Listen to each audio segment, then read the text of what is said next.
Hi everyone, welcome to Cache Walks. We're in Kororareka, which is probably better known as Russell. And we're here to do a multi that takes us to some really interesting places around the town. Come and have a look. The beautiful and quiet seaside town of Russell was not always so serene. Originally known as Kororareka, it developed with the arrival of the British and American whalers from the early 1820s to become the biggest whaling port in the Southern Hemisphere. Here men and vessels could refit and refresh. Sometimes a dozen or more ships would be at anchor, with several hundred men ashore, whalers mixed with deserters and escaped convicts from Australia, hard men used to hard living. With grog shops and prostitution, it became known as the hellhole of the Pacific. We're staying in Arcadia Lodge. It's a beautiful historic house overlooking Matawhī Bay. It was built just over 120 years ago.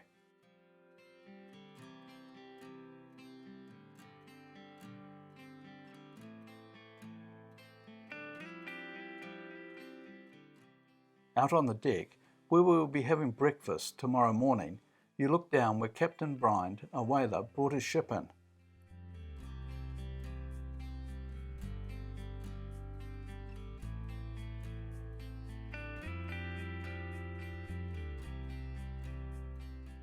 When the house was built, sperm whale vertebrae like this one were used in places to support the floor bearers. When work was done on the foundations of the house, two whale vertebrae were taken out, and this is one of them here, and the other one's in the museum. And later on our walk around on our doing the multi geocache, we're going to call into the museum and see if we can see the other vertebrae that apparently they have. There are other quaint features to the house. It has settled on its foundations, making the floors and doors more interesting than a modern home. I'm just going to walk backwards and see if you can see how I go downhill. It may not show up on the video, but we're going to give it a try.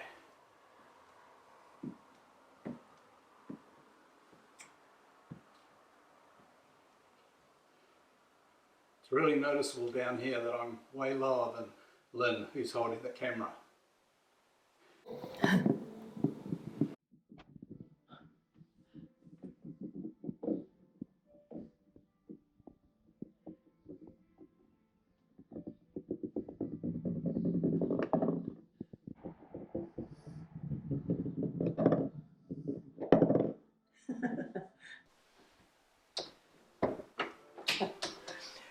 With the settling of the foundations, some of the doors aren't level anymore.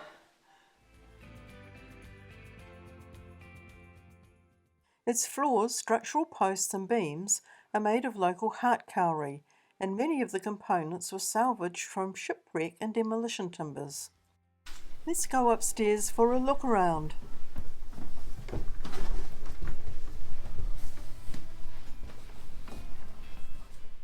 Beautifully decorated rooms, our stay should be a comfortable one.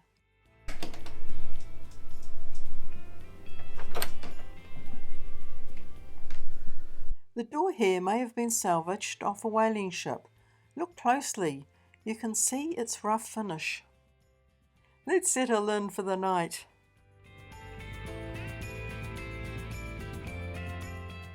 It's morning.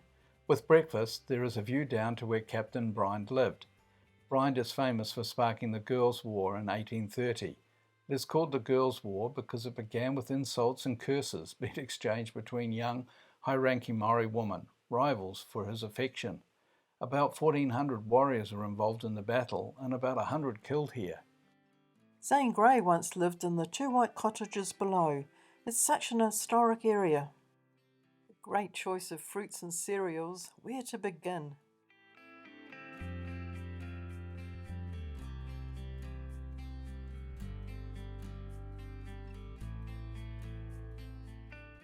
The cooked breakfast is a delicious frittata. Plum jam, lime marmalade and feijoa jelly, all made from fruit picked from the Arcadia's garden. Yum.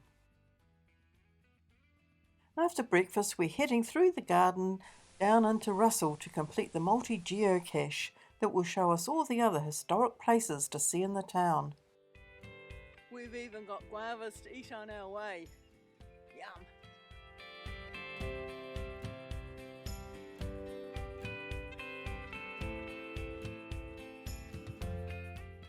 Lynn spotted a weka eating fruit fall in someone's garden. You can do the multi in any order. We stopped at Waypoint 1, the museum, and popped in for a look before starting the multi proper. It has a good collection of pre-European Maori artefacts.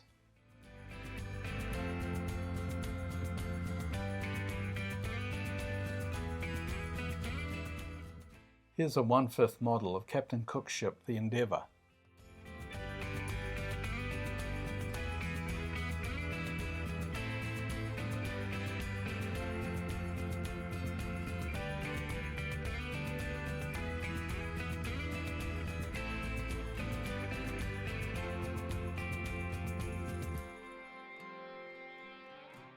Cannonballs from the attack on the town by Honihiki in 1845.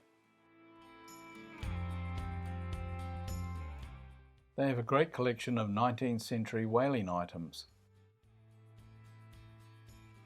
There's a whalebone vertebrae from the house. That's the other one. So there's two, one at the house and one here in the museum. Yeah. That's pretty cool. Russell Rambler, Bay of Islands. Okay, here we go.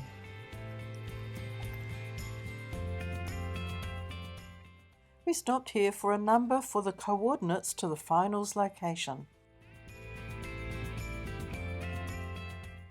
Some locations are for interest, others also have the numbers that you need.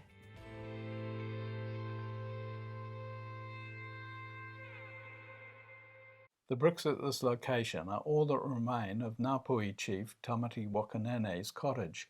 He was a friend to the Europeans in Kororareka.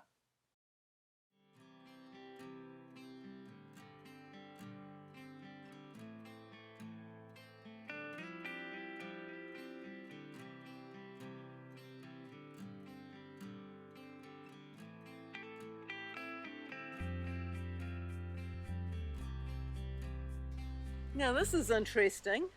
This is about the cannon.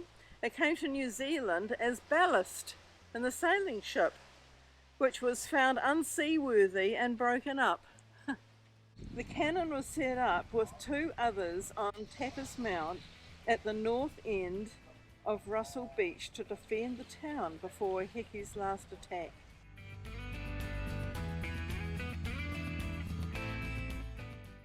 Another number for the coordinates to the final.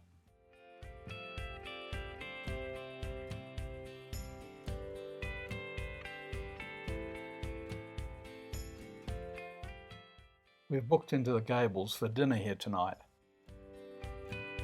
Okay, we've got to divide the second digit with the third digit.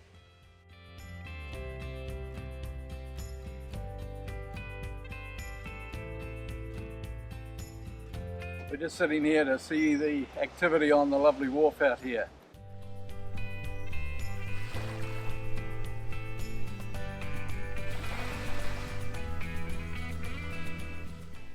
Here we pass the Duke of Marlborough Hotel. It began its life in 1827 as Johnny Johnston's grog shop. The owner, Johnny Johnston, was an ex-convict.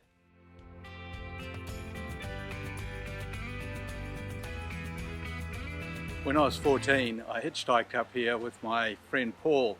When we got up here, we'd run low on money and I'd pretty well run out of anything for accommodation. So I went up on the hill to the Flagstaff and decided to sleep there for the night. Early in the morning, I was woken up by the community constable here who took me down to this police station and went through my pack because over at Waitangi there had been a bomb. The Flagstaff had been blown up as a protest to the Vietnam War. And when I went up the hill and didn't come back down, the locals thought maybe I had explosives and was going to blow up the flagpole. But it all ended happily. He found me a nice elderly couple who had put me up for the night. Another number for the coordinates.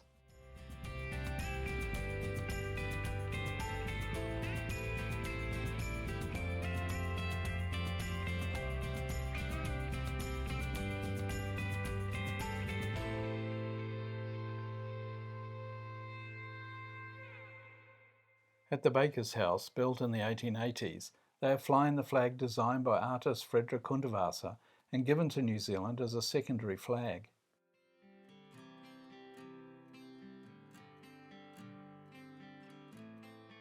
Okay, the Immigrant Cottage. The last of 5 government cottages erected in 1875. This one was occupied by the signalman at the flagstaff. Kuntavasa would have approved of this, or the greenery, the beautiful succulents and the quantity of them.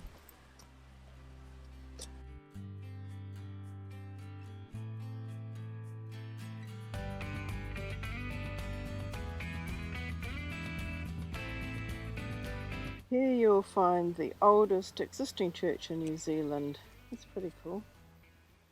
Here you can see bullet holes in the church from the Battle of Kororareka when Ngāpuhi chief Honeheki attacked the town. With a few more waypoints visited, we headed off to find the final and its logbook. It's a trackable rescue.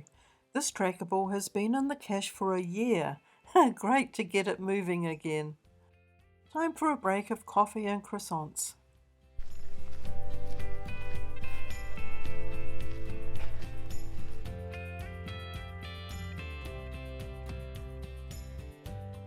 Dinner tonight is at the Gables restaurant. An entree of chicken liver parfait, carrot and maple chutney and pickled cauliflower. The main, a grass-fed eye fillet, truffle mash and Brussels sprouts and bacon. Then it's an evening walk back to Arcadia Lodge. Hope you enjoyed the multi-geocache and looking around the village. Thanks for watching. And don't forget to go geocaching.